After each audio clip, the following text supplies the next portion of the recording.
J'étais enceinte de 8 mois, et mon mari agissait comme si je n'existais pas. Quand j'ai découvert ma grossesse, j'imaginais un merveilleux voyage à deux, acheter des vêtements pour bébé ensemble, peindre la chambre, nous blottir l'un contre l'autre le soir, rêvant de notre enfant. Mais ce rêve s'est lentement évaporé. Alors que mon ventre s'arrondissait, sa distance grandissait encore plus vite. Il me parlait à peine, me touchait rarement, et ne me demandait jamais comment je me sentais. Je portais notre bébé, pourtant j'avais l'impression d'être complètement seule dans cette expérience.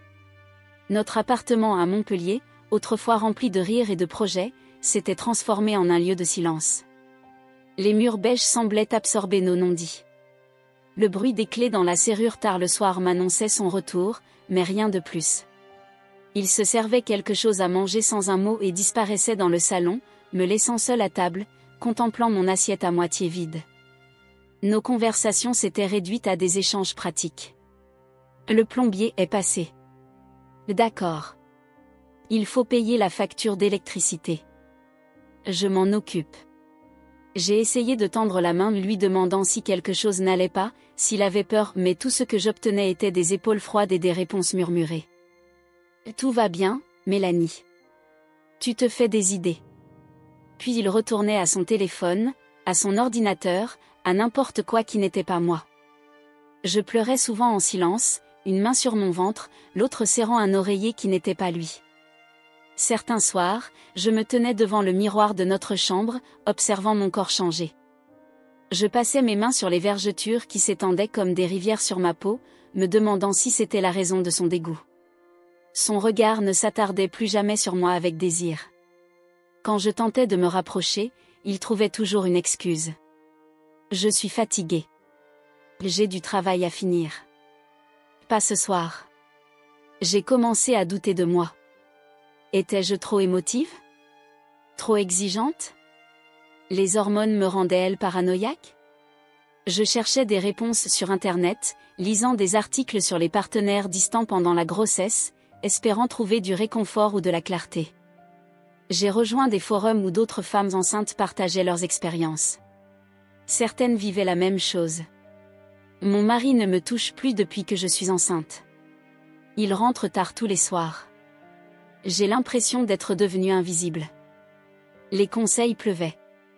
Parlez-lui. Organisez une soirée romantique. Consultez un conseiller conjugal. J'ai tout essayé. Un soir, j'ai préparé son plat préféré, un bœuf bourguignon qui mijotait depuis des heures. J'ai allumé des bougies, mis une nappe sur notre petite table. Il est rentré, a regardé la scène, et a simplement dit « Je n'ai pas faim ». J'ai mangé avec des collègues. Puis il est allé se doucher.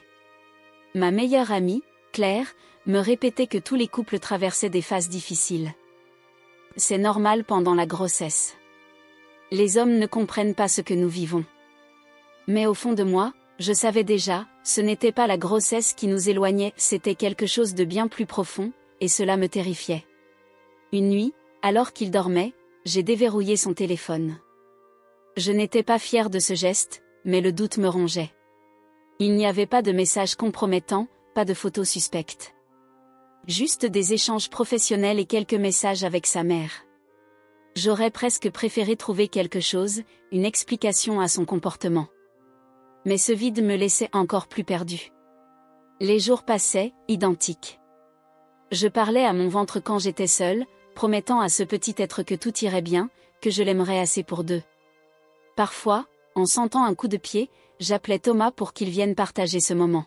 « Viens vite, le bébé bouge. » Il venait, posait sa main distraitement sur mon ventre, souriait faiblement quand il sentait un mouvement, puis retournait à ses occupations. Ce geste mécanique me brisait le cœur plus que son absence. J'avais imaginé cette période comme un temps de connexion profonde avec mon mari, mais chaque jour nous éloignait davantage. Je me perdais dans les préparatifs pour l'arrivée du bébé, aménageant seule la petite chambre que nous avions prévue. J'achetais des vêtements minuscules, des couches, des biberons. Je suivais des cours de préparation à l'accouchement où j'étais la seule femme sans partenaire à ses côtés. À l'approche du terme, l'angoisse commençait à se mêler à l'excitation. Comment allais-je gérer l'accouchement? Thomas serait-il présent, réellement présent? Et après, comment élèverions-nous cet enfant dans ce climat glacial? Je n'avais pas de réponse, seulement des questions qui tournaient en boucle dans ma tête alors que mon ventre s'arrondissait et que le silence entre nous s'épaississait. Le docteur Moreau, ma gynécologue, avait remarqué mon angoisse lors de ma dernière visite. « Tout va bien à la maison, Mélanie ?» J'avais souri faiblement, répondant ce mensonge automatique que toutes les femmes connaissent. « Oui, bien sûr. Juste un peu de fatigue. » Elle n'avait pas insisté, mais son regard m'avait fait comprendre qu'elle n'était pas dupe. Et n'oubliez pas de prendre soin de vous aussi. Le stress n'est pas bon pour le bébé. Cette nuit-là, allongée dans notre lit, écoutant la respiration régulière de Thomas qui dormait en me tournant le dos, je caressais mon ventre et murmurais des promesses à mon enfant. Je te protégerai toujours. Je serai toujours là pour toi. Une larme coulait silencieusement sur ma joue. Nous trouverons un moyen d'être heureux. Je te le promets. Un matin, quelque chose ne se sentait pas normal en moi. Et c'est à ce moment-là que tout a changé. C'était à peine 6 heures du matin quand une douleur aiguë dans mon abdomen m'a réveillée. Au début, je pensais que c'était juste une de ces douleurs normales de grossesse, mais ça empirait. J'avais du mal à respirer. La douleur irradiait dans mon bas-ventre, comme une lame brûlante qui me traversait. J'ai serré les draps entre mes doigts, essayant de me concentrer sur ma respiration comme on me l'avait appris aux cours prénataux. Inspire, expire. Mais la douleur ne suivait pas ce rythme apaisant, elle s'intensifiait, impitoyable. Paniqué, j'ai appelé Thomas, mais son côté du lit était froid, il n'était pas rentré la nuit précédente.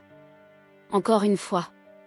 Cette absence, qui m'était devenue presque habituelle, me paraissait soudain insupportable. J'ai tendu la main vers mon téléphone sur la table de nuit, renversant un verre d'eau dans mon empressement. J'ai composé son numéro. Une sonnerie. 2. 3. Vous êtes bien sur la messagerie de Thomas Leroy. Je ne suis pas disponible pour le moment. Mes mains tremblaient en composant le numéro des urgences. Je pouvais à peine parler tant la douleur me coupait le souffle. Je suis enceinte, 8 mois, mal. La voix calme de la femme au bout du fil m'a demandé mon adresse. Je l'ai récité mécaniquement, comme si c'était la seule information que mon cerveau pouvait encore traiter. 15 rue Gambetta, appartement 3, Montpellier.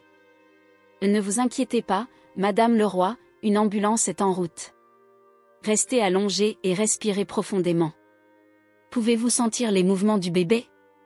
Cette question m'a glacée. Je n'avais pas senti mon bébé bouger depuis quand? La panique m'a submergée. J'ai posé ma main sur mon ventre tendu, le suppliant silencieusement. Bouge, mon petit. S'il te plaît, bouge. Mais rien ne venait. Je n'ai même pas pu mettre des chaussures. J'étais en chemise de nuit, les cheveux emmêlés, le visage ravagé par la peur. J'ai ouvert la porte d'entrée pour que les secours puissent entrer quand ils arriveraient, puis je me suis recroquevillée sur le canapé, serrant contre moi un coussin comme si c'était une bouée de sauvetage. Les minutes semblaient des heures. La douleur venait par vagues maintenant, me laissant à peine le temps de reprendre mon souffle avant la suivante. J'ai essayé d'appeler ma mère à Bordeaux, mais elle ne répondait pas non plus. Trop tôt. Tout le monde dormait pendant que mon monde s'écroulait. Quand la sonnette a retenti, j'ai presque pleuré de soulagement. 2 ambulanciers sont entrés, un homme d'une 50aine d'années au visage bienveillant et une jeune femme au geste précis. Madame Leroy? Je suis Pierre et voici Samira. On va s'occuper de vous. Leurs voix professionnelles m'ont immédiatement apaisée. Ils m'ont posé des questions tout en prenant mes constantes. Depuis combien de temps avez-vous mal? Avez-vous perdu les os? Sentez-vous le bébé bouger? J'ai répondu du mieux que je pouvais entre 2 vagues de douleur. Non, pas de perte des os. Non, pas de mouvement récent. Oui, c'est ma première grossesse. On va vous emmener à l'hôpital Arnaud de Villeneuve. C'est la maternité de niveau 3, la plus adaptée pour les urgences obstétricales, a expliqué Samira en préparant une perfusion. Votre mari peut-il nous rejoindre là-bas? Cette question si simple m'a fait éclater en sanglots. Entre 2 hoquets, j'ai expliqué qu'il n'était pas rentré, qu'il ne répondait pas. Pierre a échangé un regard avec sa collègue, puis a posé une main rassurante sur mon épaule. Ne vous inquiétez pas pour ça maintenant. L'important c'est vous et votre bébé. Ils m'ont installée sur un brancard, m'ont couverte d'une couverture chaude, et m'ont fait descendre les 3 étages de mon immeuble. Dans l'ascenseur étroit, la lumière blafarde rendait la scène encore plus irréelle. Était-ce vraiment moi, Mélanie Leroy, 32 ans, éditrice dans une maison d'édition respectable, qui me retrouvait en chemise de nuit dans une ambulance à l'aube? Moi qui avais toujours tout planifié, tout contrôlé? Le trajet jusqu'à l'hôpital est resté flou dans ma mémoire. Je me souviens des gyrophares qui se reflétaient sur les immeubles endormis, du bruit des sirènes qui me semblaient venir d'un autre monde, et de Samira qui me parlait continuellement, me gardant ancrée dans la réalité. Vous habitez Montpellier depuis longtemps? Vous avez choisi un prénom pour le bébé? Quand nous sommes arrivés aux urgences, tout s'est accéléré. Des médecins en blouse blanche, des questions, encore des questions, des mains qui m'examinaient. Une sage-femme au regard doux, Nathalie, est restée près de moi pendant qu'on m'installait des capteurs sur le ventre pour surveiller le rythme cardiaque du bébé. Le cœur bat régulièrement, c'est bon signe, m'a-t-elle dit avec un sourire encourageant. Cette simple phrase a relâché une partie de la tension qui m'habitait. Mon bébé était vivant. Le gynécologue de garde, Dr Laurent, un homme aux tempes grisonnantes et à la voix posée, m'a expliqué ce qui se passait. Vous faites ce qu'on appelle un décollement placentaire. C'est une urgence, mais nous l'avons détecté à temps. Nous allons devoir pratiquer une césarienne d'urgence pour assurer la sécurité de votre bébé. J'ai hoché la tête, incapable de parler. Une césarienne. À 8 mois. Ce n'était pas du tout ce que j'avais prévu. J'avais imaginé un accouchement naturel, peut-être dans l'eau, avec Thomas à mes côtés me tenant la main. Mais rien ne s'était passé comme prévu dans cette grossesse, alors pourquoi l'accouchement serait-il différent? A-t-il quelqu'un que vous souhaitez appeler avant l'intervention, m'a demandé Nathalie en me préparant pour le bloc opératoire. J'ai de nouveau essayé le numéro de Thomas.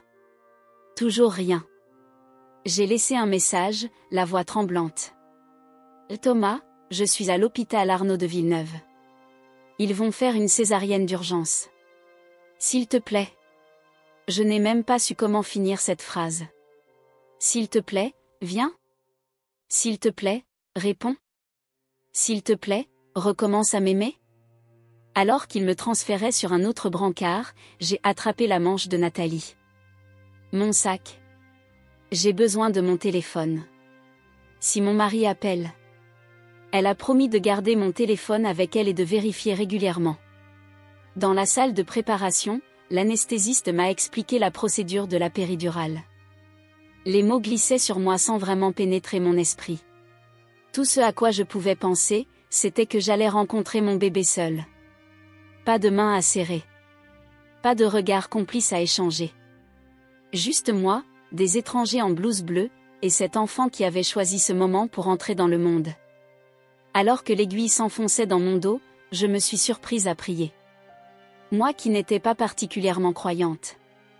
Je priais pour mon bébé. Je priais pour moi. Et malgré tout, je priais aussi pour Thomas, perdu quelque part dans sa propre solitude.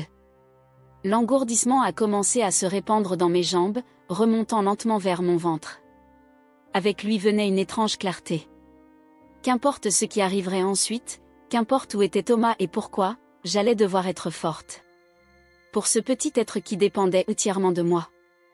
Pour la première fois depuis des mois, j'ai ressenti autre chose que de la tristesse ou de la peur. J'ai ressenti de la détermination. Tandis qu'il m'emmenait au bloc opératoire, les lumières vives du plafond défilant au-dessus de moi, j'ai fermé les yeux et j'ai fait une promesse à mon enfant. Nous traverserions cette épreuve ensemble. Et toutes celles qui suivraient. Je ne m'attendais pas à ce qu'il apparaisse. Mais quand il l'a fait, je me suis enfin sentie visible. Environ 1 heure après mon admission, alors que j'attendais d'être transférée au bloc opératoire, Nathalie, la sage-femme, est entrée dans ma chambre avec une expression que je n'arrivais pas à déchiffrer. Il y a quelqu'un qui demande de vos nouvelles, a-t-elle dit doucement. Mon cœur a fait un bond. Thomas. Enfin. J'ai imaginé son visage inquiet, peut-être même des remords dans ses yeux. Mais quand la porte s'est ouverte, ce n'était pas lui. C'était Antoine. Antoine Moreau. Mon ami d'enfance, celui avec qui j'avais grandi à Lyon, partageait mes premiers secrets, mes premières cigarettes volées. Nous avions perdu contact après le lycée, nos vies prenant des directions différentes. Il semblait exactement le même, juste un peu plus âgé, ses cheveux bruns légèrement plus courts, ses yeux noisettes un peu plus sages. Il portait une chemise bleue froissée et un jean, comme s'il s'était habillé à la hâte. Mélanie, a-t-il dit simplement, son visage s'éclairant d'un sourire chaleureux qui contrastait avec l'environnement stérile de l'hôpital. J'ai vu l'ambulance depuis mon appartement en face et j'ai reconnu ton immeuble. J'ai demandé aux ambulanciers où ils allaient. Il a laissé sa phrase en suspens, comme gêné par son audace. J'étais trop surprise pour parler. Antoine. Ici, à Montpellier? Dans l'immeuble en face du mien? La coïncidence semblait incroyable. Je ne savais même pas qu'il avait quitté Lyon. Je peux rester un moment? Si tu préfères être seul, je comprends, a-t-il ajouté, hésitant devant mon silence. Non, reste. S'il te plaît, ai-je répondu, ma voix à peine audible. Une partie de moi se demandait si je n'étais pas en train d'halluciner à cause des médicaments. Comment Antoine pouvait-il être là, exactement au moment où j'avais le plus besoin de quelqu'un? Il s'est assis à côté de moi et a pris ma main. Pas de questions gênantes, pas de malaise, juste du réconfort. Sa paume était chaude contre la mienne, son pouce traçant de petits cercles apaisants sur ma peau. Ce simple geste a fait remonter des souvenirs, Antoine et moi à 14 ans, assis au bord du Rhône, jetant des cailloux dans l'eau, Antoine me tenant la main après que j'ai appris la mort de mon père, Antoine et son éternel optimisme, sa capacité à rendre le monde moins effrayant. Et tu vis à Montpellier maintenant, ai-je demandé, cherchant à combler le vide de ces années perdues. Il a hoché la tête. Depuis 6 mois. Je travaille à la faculté de médecine comme chercheur. J'ai loué cet appartement temporairement, en attendant de trouver mieux. Un petit rire s'est échappé de ses lèvres. Je n'aurais jamais imaginé que ma voisine d'en face serait Mélanie Rousseau.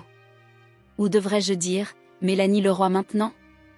J'ai acquiescé, un nœud se formant dans ma gorge à la mention de mon nom de mariée. Depuis 4 ans. Quelque chose dans ma voix a dû trahir ma détresse, car Antoine n'a pas poursuivi sur ce sujet. Au lieu de cela, il a commencé à me raconter sa vie depuis notre dernière rencontre. Ses études de médecine, son doctorat en neurosciences, ses voyages de recherche. Sa voix profonde et régulière agissait comme un baume sur mes nerfs à vif. Il parlait sans attendre de réponse, comme s'il savait instinctivement que j'avais besoin de m'évader de la réalité immédiate. Entre 2 contractions et visites du personnel médical, nous avons parlé de tout notre passé, le bébé, combien la grossesse avait été solitaire pour moi. Il écoutait sans juger, ses yeux ne quittant jamais les miens, même lorsque je décrivais les mois de distance avec Thomas. Il ne s'est pas empressé d'offrir des conseils ou des jugements faciles. Il était juste présent, pleinement présent, d'une manière que je n'avais pas expérimentée depuis longtemps. « Tu te souviens de cette fois où nous avons campé dans le jardin de tes parents ?» a-t-il demandé soudainement, un sourire nostalgique aux lèvres. Il s'est mis à pleuvoir au milieu de la nuit et la tente a commencé à fuir. Mais tu as refusé de rentrer à l'intérieur. J'ai ri, surprise de pouvoir encore produire ce son. J'étais tellement têtue. Et tu le es toujours, j'espère, a-t-il répondu, son regard devenant sérieux. Cette détermination a toujours été ta force, Mel. Personne ne m'avait appelé Mel depuis des années. Ce diminutif affectueux, réservé à ceux qui me connaissaient vraiment, me ramenait à une époque où je me sentais invincible. Avant que la vie ne devienne si compliquée. Quand le docteur Laurent est revenu pour vérifier ma dilatation, Antoine s'est levé pour quitter la pièce, me donnant de l'intimité. Mais j'ai serré sa main plus fort, ne voulant pas le laisser partir. Reste. S'il te plaît. Il a échangé un regard avec le médecin, qui a acquiescé imperceptiblement, puis s'est rassis, tournant pudiquement la tête pendant l'examen. La dilatation progresse normalement maintenant, a annoncé le docteur Laurent. Mais nous allons devoir vous surveiller de près. Le décollement placentaire est stabilisé, mais nous ne sommes pas encore sortis d'affaire. Il faudra peut-être envisager une césarienne si les choses se compliquent à nouveau. Antoine a écouté attentivement, posant des questions pertinentes que je n'aurais pas pensé à demander. Quelle était l'étendue du décollement? Quels étaient les risques pour le bébé? Pour moi. Sa présence rassurante transformait cette situation terrifiante en quelque chose de gérable. Tu veux que j'essaie de contacter quelqu'un pour toi? A-t-il proposé après le départ du médecin. Ta mère? Où? Il a hésité. Ton mari? À la mention de Thomas, j'ai senti les larmes monter à nouveau. J'ai déjà essayé. Il ne répond pas. J'ai fermé les yeux, honteuse de ma vulnérabilité. Je ne sais même pas où il est. Eh bien, je suis là, a-t-il dit simplement. Je ne bouge pas.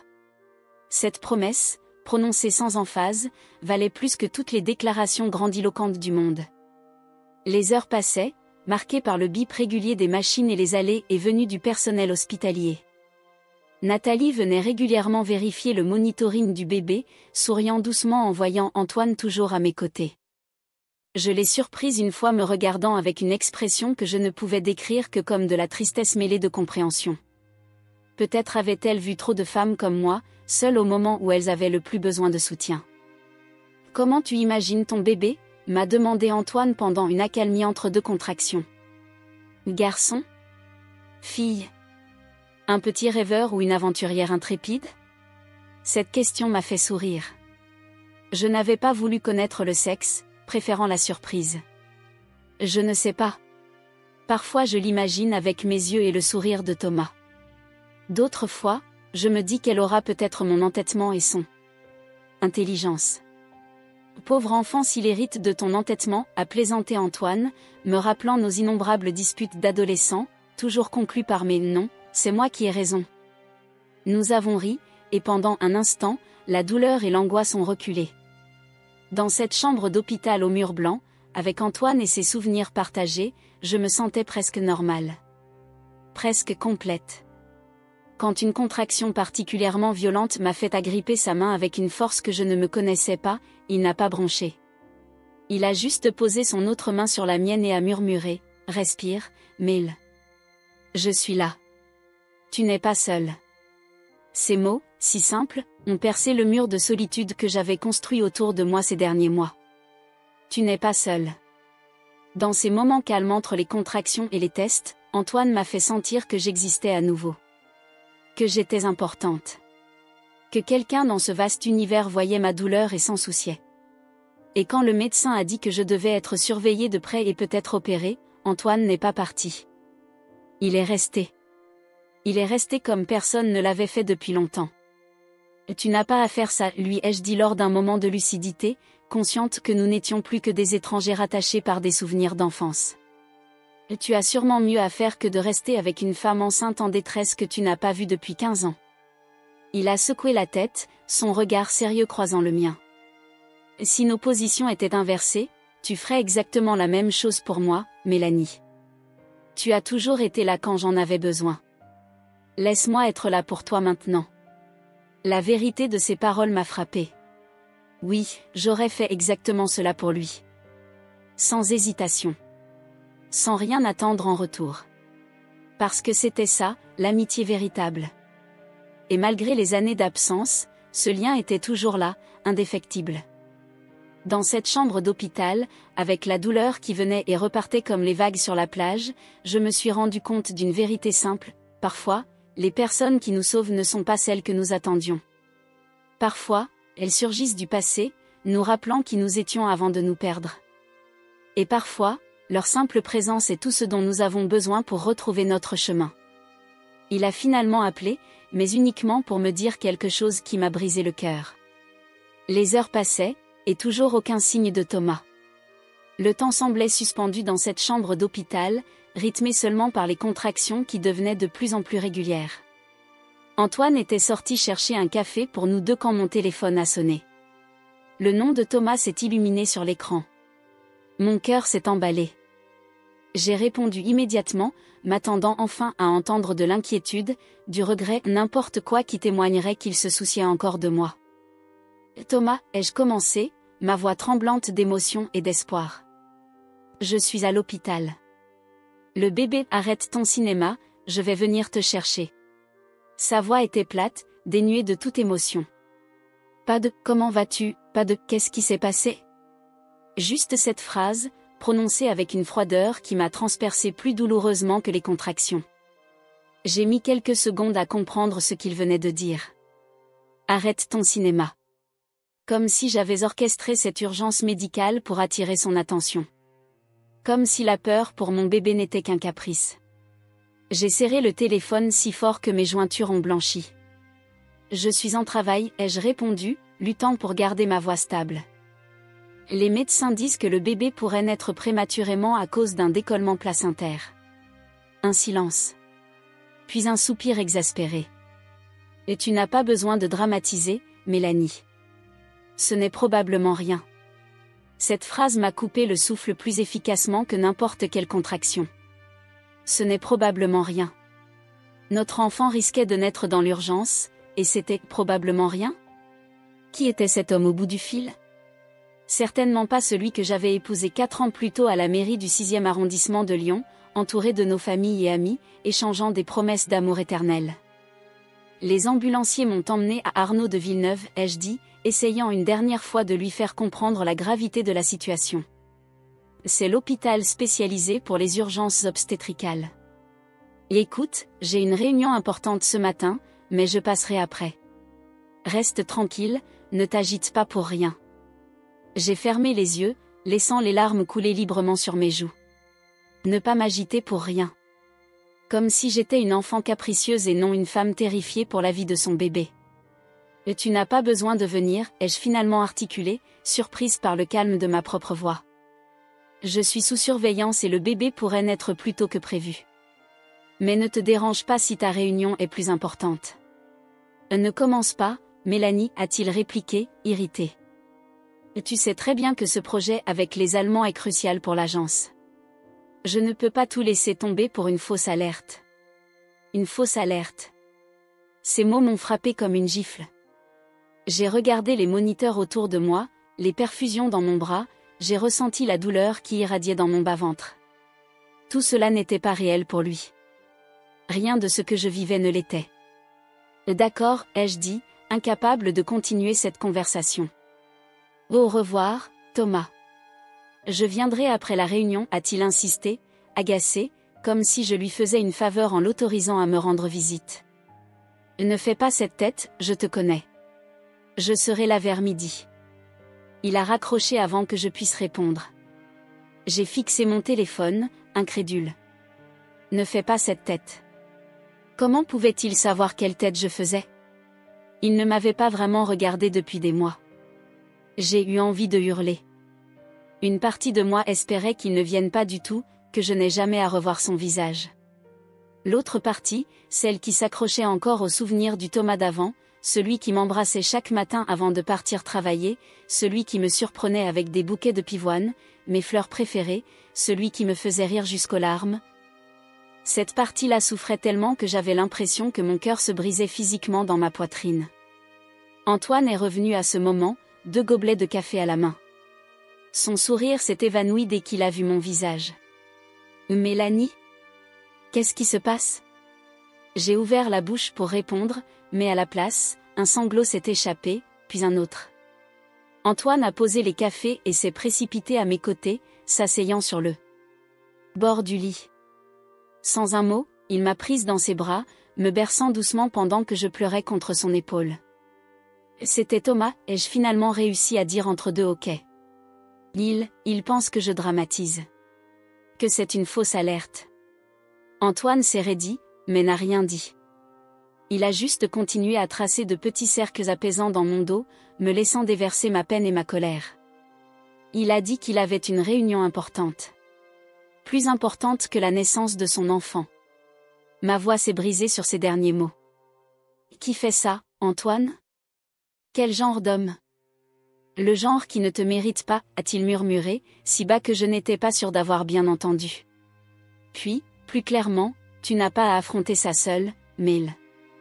Je suis là. J'ai reculé légèrement pour le regarder. Son visage était si proche du mien que je pouvais voir les petites taches dorées dans ses yeux noisettes, détail que j'avais oublié avec les années. Il y avait tant de sincérité dans son regard, tant de sollicitude. Comment était-il possible que cet homme, que je n'avais pas vu depuis plus d'une décennie, soit plus présent pour moi que celui qui avait promis de m'aimer et de me chérir pour toujours. Il dit qu'il viendra vers midi, ai-je dit, essuyant mes larmes. Après sa précieuse réunion. Antoine a hoché la tête, son visage affichant une expression que je ne pouvais pas tout à fait déchiffrer. De la colère? De la pitié? Peut-être les deux. Tu veux que je parte avant qu'il arrive? Cette question m'a prise au dépourvu. Je n'avais pas pensé à ça. Une part de moi voulait protéger Antoine de la froideur de Thomas, de l'atmosphère glaciale qui s'installerait inévitablement. Mais une autre part, plus forte, ne supportait pas l'idée de le voir partir. Non, ai-je répondu fermement. Reste. S'il te plaît. Un léger sourire a étiré ses lèvres. Alors je reste. Une nouvelle contraction m'a traversée, plus intense que les précédentes. J'ai agrippé sa main, serrant fort tandis que la douleur montait puis redescendait comme une vague. Il est resté parfaitement immobile, son regard ancré au mien, respirant avec moi à travers la douleur. Ça devient plus fort, a-t-il remarqué quand j'ai finalement relâché ma prise. Tu veux que j'appelle quelqu'un? J'ai acquiescé, soudain épuisé. Nathalie est arrivée rapidement, vérifiant le monitoring et ma dilatation. Vous progressez bien, a-t-elle annoncé avec un sourire encourageant. Déjà 5 centimètres. Je vais prévenir le docteur Laurent. Une fois qu'elle est sortie, un silence confortable s'est installé entre Antoine et moi. Je l'observais pendant qu'il regardait par la fenêtre, le soleil matinal illuminant son profil. Il avait toujours ce petit pli entre les sourcils quand il réfléchissait, ce geste de passer sa main dans ses cheveux quand il était préoccupé. Certaines choses ne changeaient jamais. « Tu te souviens de Madame Bonnet ?» a-t-il demandé soudainement, se tournant vers moi avec un sourire nostalgique. « Notre prof de français en terminale ?» J'ai souri malgré moi, le souvenir de cette femme sévère aux lunettes perchée sur le bout de son nez surgissant dans mon esprit. Comment pourrais-je l'oublier? Elle m'a fait pleurer en me rendant ma dissertation sur Flaubert. Et moi, elle m'a fait rester 1 heure après les cours parce que j'avais osé suggérer que Balzac était ennuyeux, a ajouté Antoine en riant. Mais tu sais quoi? Elle avait raison. J'ai relu Le Père Goriot l'année dernière, et c'était brillant. Nous avons continué ainsi, échangeant des souvenirs, riant de nos bêtises d'adolescents, évoquant des noms presque oubliés. La douleur des contractions était toujours là, mais elle semblait plus supportable maintenant, comme si les souvenirs heureux créaient une bulle protectrice autour de nous. Je n'ai pas mentionné l'appel de Thomas à nouveau, et Antoine n'a pas insisté. Mais nous savions tous les deux qu'il viendrait, et que ce moment de paix que nous avions créé ensemble serait bientôt interrompu. L'horloge au mur marquait inexorablement le temps qui passait, nous rapprochant de midi. À un moment, Antoine est allé me chercher un peu de glace pilée pour soulager ma gorge sèche. Quand il est revenu, il avait l'air préoccupé. « J'ai croisé ton médecin dans le couloir », a-t-il dit en me tendant le gobelet de glace. Il dit que si les choses ne progressent pas dans les prochaines heures, ils envisageront peut-être une césarienne après tout. J'ai hoché la tête, trop fatiguée pour ressentir de la peur. Tant que le bébé va bien. Il va bien, m'a assuré Antoine, posant doucement sa main sur mon ventre. Un vrai petit battant, comme sa mère. Cette foi absolue dans ma force, alors que je me sentais si vulnérable, a fait monter de nouvelles larmes à mes yeux. Mais cette fois, ce n'étaient pas des larmes de tristesse ou de colère. C'étaient des larmes de gratitude, de ce sentiment étrange et inattendu d'être exactement où je devais être, malgré les circonstances. Une nouvelle contraction a commencé à monter. Antoine a pris ma main, la serrant fermement. Respire, Mel. Je suis là. J'ai fermé les yeux, me concentrant sur sa voix, sur la chaleur de sa main dans la mienne. Et pendant un instant, j'ai presque pu oublier que Thomas existait, qu'il venait, et que notre monde allait bientôt basculer d'une manière que je ne pouvais pas encore imaginer. Il est enfin arrivé et s'est figé quand il a vu Antoine assis à côté de moi. Midi approchait. Les contractions étaient devenues plus intenses, plus rapprochées. Nathalie avait annoncé que j'étais maintenant à 7 cm de dilatation, le travail avançait plus vite que prévu. Le docteur Laurent était passé pour confirmer que malgré le décollement placentaire, l'accouchement par voie basse semblait finalement possible. Une bonne nouvelle qui m'avait quelque peu rassurée. Antoine et moi regardions un documentaire animalier à la petite télévision accrochée au mur, commentant les images de lionceaux jouant sous le soleil africain. C'était une distraction bienvenue entre les contractions. Sa main n'avait pas quitté la mienne depuis des heures, si bien que je ne savais plus dire où commençait ma paume et où finissait la sienne.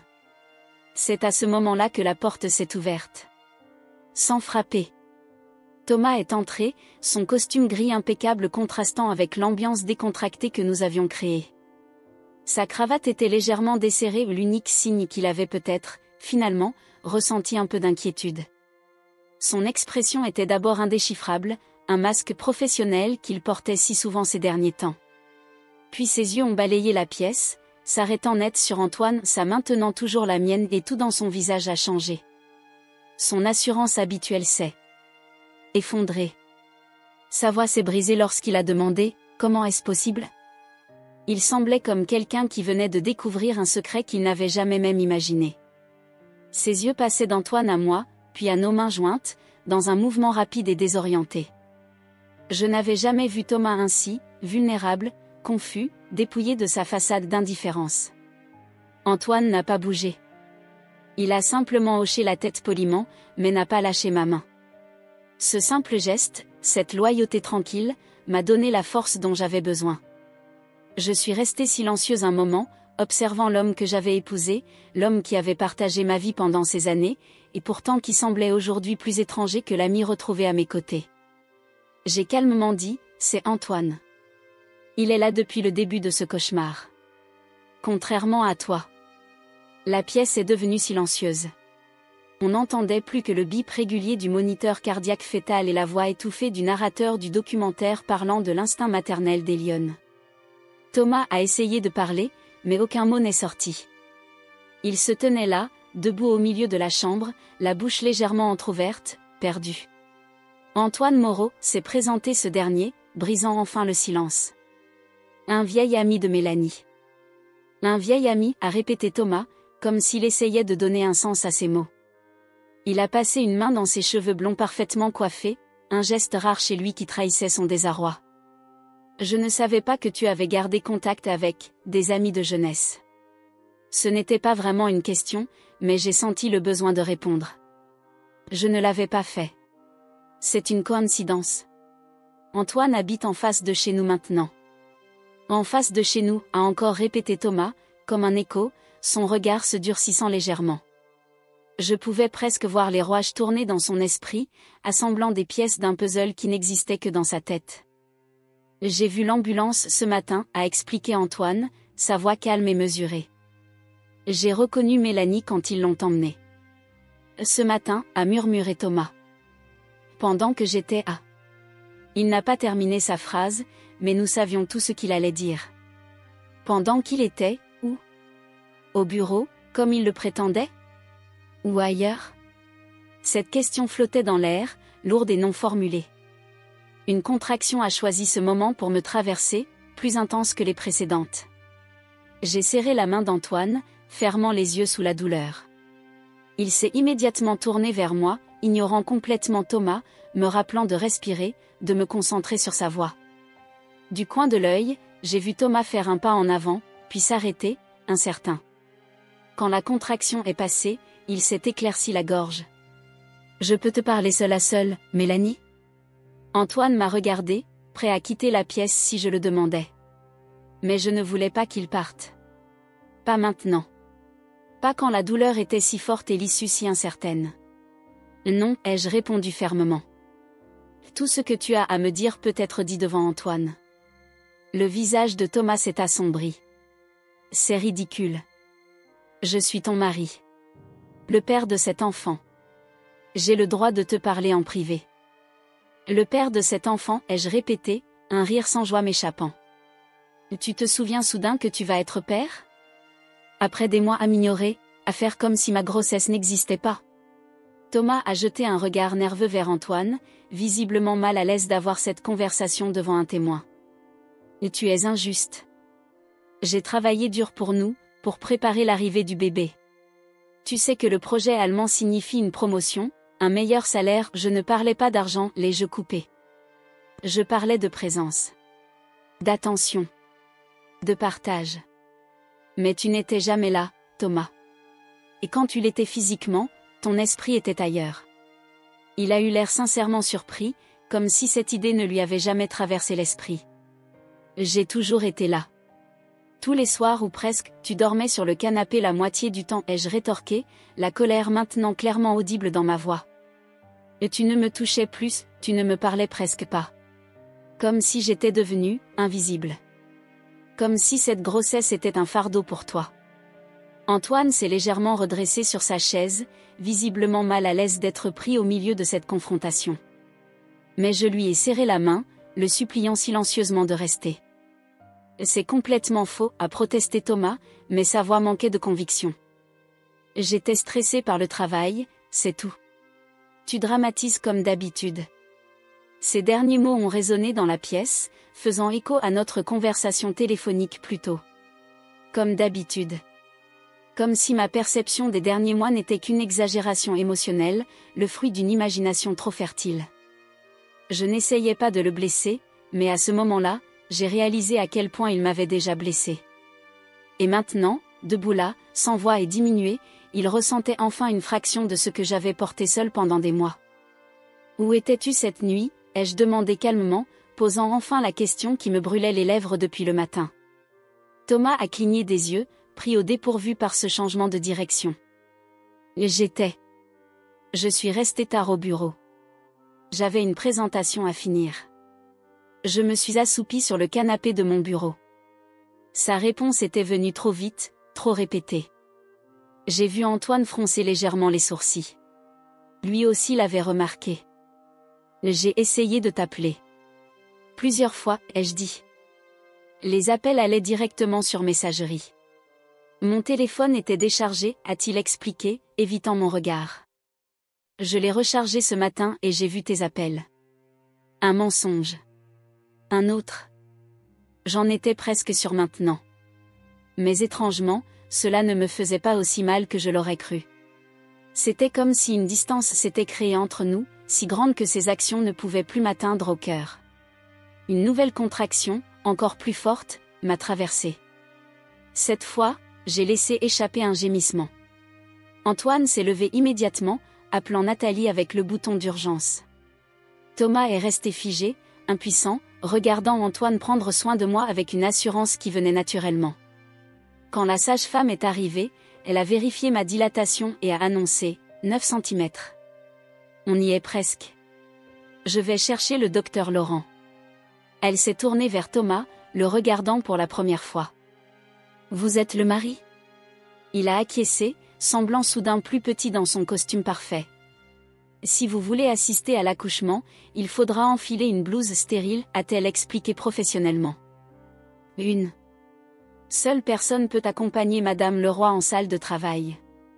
Un silence pesant est tombé sur la pièce. Thomas m'a regardé, ses yeux posant la question qu'il n'osait pas formuler. Ce sera Antoine, ai-je dit doucement mais fermement. Thomas a pâli, comme si je venais de le frapper physiquement. Pardon ? Je suis ton mari, Mélanie. Le père, je sais qui tu es, l'ai-je interrompu. Et je sais qui a été là pour moi aujourd'hui. Je veux Antoine avec moi. Thomas a regardé Antoine, qui avait l'air aussi surpris que lui par ma décision. Puis son expression s'est transformée. La confusion a laissé place à la colère, puis à quelque chose de plus profond, plus douloureux de la révélation. Comme si, finalement, il comprenait l'ampleur de ce qu'il avait perdu. « Et tu ne peux pas être sérieuse » a-t-il murmuré. « Et tu ne connais même plus cet homme. Il débarque de nulle part et soudain, il n'a pas débarqué de nulle part, ai-je corrigé. Il était là quand j'avais besoin de quelqu'un. C'est tout. » Thomas a ouvert la bouche pour protester davantage, mais Nathalie est revenue avec le docteur Laurent. « C'est l'heure » a annoncé le médecin. « Qui accompagne Madame Leroy ?» Antoine s'est tourné vers moi, ses yeux cherchant une confirmation. J'ai hoché la tête. Il s'est alors levé, prêt à enfiler la blouse stérile que lui tendait Nathalie. Thomas est resté immobile, comme frappé par la foudre, regardant cet étranger prendre la place qui aurait dû être la sienne. Quand nos regards se sont croisés une dernière fois avant qu'il ne m'emmène, j'ai vu dans ses yeux non pas de la colère, mais quelque chose de bien plus déchirant, la compréhension tardive de tout ce qu'il avait négligé. « Je suis désolé, a-t-il dit doucement, mais la porte se refermait déjà alors qu'il poussait mon lit vers la salle d'accouchement. Ces mots, que j'avais tant espéré entendre pendant des mois, arrivaient trop tard. Alors qu'il me transférait sur la table d'accouchement, je me suis surprise à ne pas penser à Thomas, à sa peine, à sa confusion. Toute mon attention était tournée vers l'enfant qui allait naître et l'ami retrouvé qui tenait ma main comme s'il ne voulait plus jamais la lâcher. Mon bébé est né cette nuit-là et une nouvelle version de moi aussi. Quelques heures seulement après cette confrontation, mes os se sont rompus. Tout s'est enchaîné si vite. Les médecins se sont précipités autour de moi, et c'est Antoine qui était à mes côtés, pas Thomas. Je lui avais demandé de rester pendant l'accouchement, et il l'avait fait. Il a tenu ma main, murmuré des mots d'encouragement, et pleuré quand ma fille a poussé son premier cri. La salle d'accouchement était baignée d'une lumière crue qui contrastait avec la pénombre du couloir où attendait Thomas. Je pouvais à peine penser à lui à ce moment-là. Toute mon attention, toute mon énergie était concentrée sur cette douleur déchirante qui me traversait, sur les instructions du docteur Laurent qui me demandait de pousser encore et encore. « Je vois la tête » annonçait-il. Encore un effort, Mélanie. Antoine était là, son front contre le mien, me rappelant de respirer, essuyant la sueur qui coulait sur mon visage. « Tu es incroyable » répétait-il. « Tu es la femme la plus forte que je connaisse. » Ces mots simples, prononcés avec une conviction absolue, m'ont donné la force de pousser une dernière fois. Et soudain, la douleur a fait place à un vide étrange, puis à un cri aigu, furieux, magnifique. « C'est une fille » a déclaré le docteur Laurent, plaçant un petit corps mouillé et rougeâtre sur ma poitrine. Une belle petite fille. Le monde entier s'est arrêté. Il n'y avait plus que ses yeux bleus foncés qui me fixaient, cette minuscule main qui agrippait mon doigt, ces petits poumons qui travaillaient si fort pour annoncer au monde son arrivée. Je pleurais sans pouvoir m'arrêter, des larmes de joie, d'émerveillement, d'épuisement. « Bonjour, toi » ai-je murmuré à cette petite personne parfaite. « Je t'attendais. » Antoine se tenait juste à côté de nous, ses yeux brillants de larmes. « Elle est magnifique » a-t-il dit doucement. « Comme sa mère. » Une infirmière s'est approchée pour prendre les mesures habituelles. 3,2 kg pour 49 cm a-t-elle annoncé. Un beau bébé malgré la prématurité. Pendant qu'il s'occupait d'elle, Antoine est resté près de moi, tenant ma main, me parlant doucement. « Tu as été incroyable, Mel. Je n'ai jamais rien vu d'aussi beau que ça. » Je l'ai regardé, cet homme que le destin avait remis sur ma route au moment le plus improbable. « Merci d'être resté » ai-je dit simplement. Une fois les soins immédiats terminés, on m'a ramené ma fille, emmaillotée dans une couverture blanche, un petit bonnet sur la tête. On m'a transféré dans une chambre individuelle pour récupérer. Antoine est sorti un moment pour me laisser allaiter pour la première fois, cette sensation étrange et merveilleuse d'un autre être humain dépendant entièrement de moi. Thomas attendait à l'extérieur, distant et incertain. Il n'avait pas demandé à entrer pendant l'accouchement, et je ne l'avais pas invité. Pendant ces heures, le fossé entre nous était devenu un canyon trop large à traverser. Quand il a finalement vu notre fille, entrant timidement dans la chambre après avoir frappé à la porte, un geste qui en disait long sur notre nouvelle dynamique, il avait l'air plus confus que joyeux. C'était comme s'il ne pouvait pas traiter la réalité de ce qui venait de se passer. Il s'est approché du petit lit où elle dormait paisiblement. « L'aile, elle a tes yeux » a-t-il dit maladroitement. « Il pourrait changer » ai-je répondu, la voix encore rauque d'avoir crié pendant l'accouchement. La plupart des bébés naissent avec les yeux bleus. Un silence inconfortable s'est installé entre nous. Thomas regardait autour de lui, mal à l'aise dans cette chambre d'hôpital où tant de choses s'étaient passées sans lui. Il semblait ne pas savoir où se placer, quoi faire de ses mains. L'homme toujours si sûr de lui, l'expert en relations publiques qui savait toujours quoi dire, était réduit à un étranger gauche, hors de son élément. « Tu lui as donné un nom » a-t-il demandé finalement. Je n'avais pas encore décidé. Pendant la grossesse, Thomas et moi avions à peine discuté des prénoms. C'était devenu un autre sujet évité, comme tant d'autres. Je pensais à Lucie, ai-je dit. C'était un prénom que j'avais toujours aimé, lumineux et doux à la fois. Lucie, a-t-il répété, comme s'il testait comment le nom sonnait. C'est joli. Un autre silence. Je me sentais épuisée, physiquement et émotionnellement. La naissance, les dernières 24 heures chaotiques, et maintenant cette conversation tendue, c'était trop. Thomas, ai-je commencé, ne sachant pas exactement ce que j'allais dire, mais sentant-le besoin de crever l'abcès. Je pense que nous devons parler de ce qui s'est passé aujourd'hui. De ce qui s'est passé ces derniers mois, en fait. Il a détourné le regard, fixant la fenêtre où l'on pouvait voir la nuit tomber sur Montpellier. Je sais, a-t-il murmuré. J'ai merdé, Mélanie. Complètement merdé. C'était peut-être la première admission honnête qu'il faisait depuis des mois. J'aurais dû me sentir satisfaite, mais je ne ressentais rien d'autre qu'une immense fatigue. Pourquoi, ai-je demandé. Qu'est-ce qui a changé? Il a passé une main dans ses cheveux, dérangeant sa coiffure parfaite. Je ne sais pas. J'étais terrifiée, je crois. Par la responsabilité. Par le changement. J'ai vu ta grossesse, ton corps qui se transformait, et soudain tout devenait tellement réel. Il a hésité. Et au lieu d'affronter ça, de t'en parler, je me suis enfuie. Dans le travail d'abord, puis... Il n'a pas terminé sa phrase, mais il n'en avait pas besoin. J'avais compris depuis longtemps que son comportement cachait autre chose. Une autre personne, peut-être. Ou simplement une autre vie, loin de la réalité de ce qui nous attendait. Est-ce qu'il y a quelqu'un d'autre, ai-je demandé directement, surprise par mon propre calme. Thomas a fermé les yeux un instant. Oui, a-t-il admis finalement. Mais ce n'est pas ce que tu crois. C'est compliqué. J'ai ri doucement, sans joie. Ça l'est toujours, non? La vie est compliquée. Devenir parent est compliqué. Mais on est censé affronter ces complications ensemble, Thomas. Il a acquiescé, l'air sincèrement malheureux. Je sais. Je suis désolée. Ces excuses auraient pu signifier quelque chose il y a quelques mois, voire quelques semaines. Mais à ce moment précis, avec Lucie dormant paisiblement à côté de moi et le souvenir d'Antoine me tenant la main pendant l'un des moments les plus intenses de ma vie, ces mots sonnaient creux. Moi aussi, ai-je répondu doucement. Je suis désolée que nous en soyons arrivés là. Thomas s'est approché du lit comme pour me toucher, puis s'est arrêté, incertain. Qu'est-ce que ça veut dire pour nous? C'était une bonne question. Je n'avais pas toutes les réponses, pas encore. Mais je savais une chose avec certitude, nous ne pouvions pas continuer comme avant. Je ne sais pas, ai-je répondu honnêtement.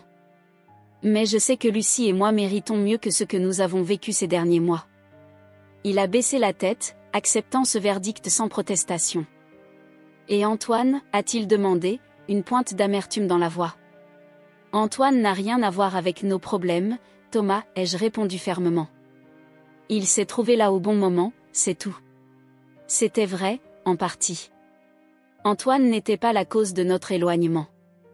Mais sa présence, sa gentillesse, sa constance m'avaient rappelé ce que je méritais, ce que chaque personne mérite dans une relation, respect, attention, présence véritable. Un petit cri a interrompu notre conversation. Lucie s'était réveillée, ses petits poings agitant l'air avec détermination. Je me suis penchée pour la prendre, la positionnant naturellement dans mes bras comme si j'avais fait ça toute ma vie.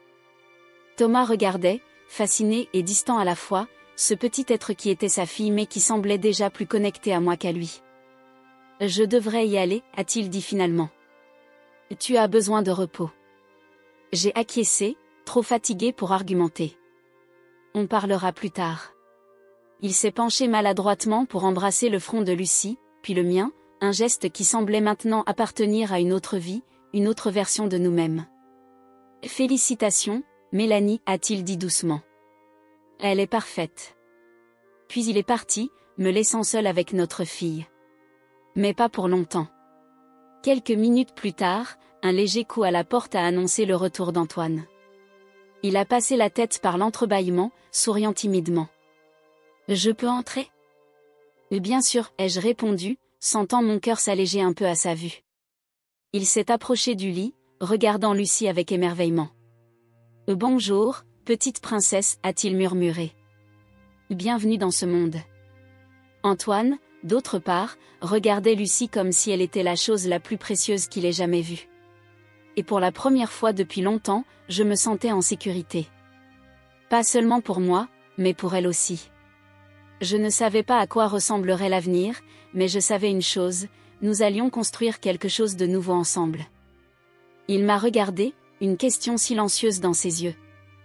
Thomas est parti ? J'ai hoché la tête. Pour le moment. Nous avons encore beaucoup de choses à régler, lui et moi. Antoine a simplement acquiescé, sans jugement. Comment tu te sens ? C'était une question simple, mais personne ne me l'avait posée ainsi depuis des mois. Pas « comment va le bébé ?» ou « est-ce que tu as besoin de quelque chose ?» mais « comment tu te sens ?» Moi, Mélanie, la personne, pas seulement le récipient qui portait une nouvelle vie. Épuisée, ai-je répondu honnêtement. Effrayée. Heureuse. Tout à la fois. Il a souri, s'asseyant sur le bord du lit. C'est normal, je pense. Puis, après une hésitation, je peux rester un peu ? Sauf si tu préfères être seule avec elle, bien sûr. Je lui ai souri, sentant une chaleur familière se répandre dans ma poitrine. Reste. S'il te plaît. Antoine s'est installé dans le fauteuil à côté du lit, proche mais respectueux de notre espace. Nous avons parlé doucement, échangeant des histoires, riant parfois, contemplant souvent Lucie qui dormait paisiblement dans mes bras. À un moment, elle a ouvert les yeux, nous fixant avec cette intensité mystérieuse des nouveau-nés. Elle a tes yeux, a remarqué Antoine. Et ton nez aussi, je crois. Tu trouves, ai-je demandé, touché par cette observation. Absolument, a-t-il affirmé avec conviction. Elle sera aussi belle que sa maman. Cette nuit-là, bercée par le son régulier des machines et la respiration douce de Lucie, j'ai réfléchi à tout ce qui s'était passé en si peu de temps. La douleur, la peur, mais aussi cette connexion inattendue, ce retour miraculeux d'Antoine dans ma vie. Je ne savais pas ce que l'avenir nous réservait. Je ne savais pas si Thomas et moi pourrions réparer ce qui était brisé entre nous, ou si nous devrions prendre des chemins séparés. Je ne savais pas quel rôle Antoine jouerait dans nos vies à Lucie et moi. Mais je savais une chose avec certitude, cette nuit marquait le début de quelque chose de nouveau. Pas seulement la naissance de Lucie, mais aussi la naissance d'une nouvelle version de moi-même. Une Mélanie plus forte, plus claire sur ce qu'elle méritait, sur ce que sa fille méritait. Alors que le soleil se levait sur Montpellier, filtrant à travers les rideaux de la chambre d'hôpital, j'ai regardé ma fille endormie et j'ai fait une promesse silencieuse. Nous allions construire une vie pleine d'amour, de respect et de présence véritable. Et nous allions commencer dès maintenant, un jour à la fois. Antoine dormait dans le fauteuil inconfortable, sa main toujours près de la mienne sur le lit. Je l'ai regardé, cet ami retrouvé qui avait été là quand j'en avais le plus besoin, et j'ai senti une vague de gratitude m'envahir. Quoi qu'il arrive ensuite, je n'étais plus seule. Et c'était peut-être le plus beau cadeau que cette journée chaotique m'avait offert. Dans les premiers rayons du matin, tenant ma fille contre mon cœur, j'ai enfin compris ce que signifiait vraiment recommencer. Ce n'était pas effacer le passé ou prétendre que la douleur n'avait jamais existé. C'était reconnaître cette douleur, l'accepter, puis choisir consciemment d'avancer vers quelque chose de meilleur. Pour Lucie. Pour moi. Pour notre avenir.